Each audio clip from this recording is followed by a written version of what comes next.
نحن هون بدنا ندخل على المقهى الشعبي الحكواتي. يلا بسم الله. الحكواتي هو اللي جالس فوق يحكي القصة. تمام. صندوق الدنيا، صندوق العجائب، هذا الأخضر للأطفال.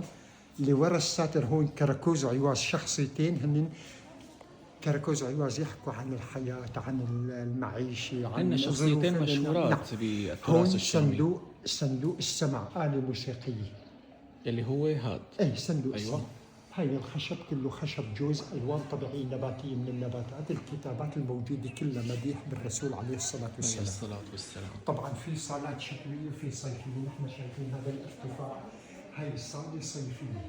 هي الصالة صيفية. تمام. بفوت الهواء انه بيتوزع بشكل عام على الصاله.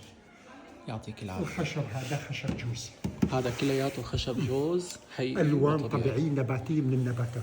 ما شاء الله، شايفين يا ناس شو حلو المكان.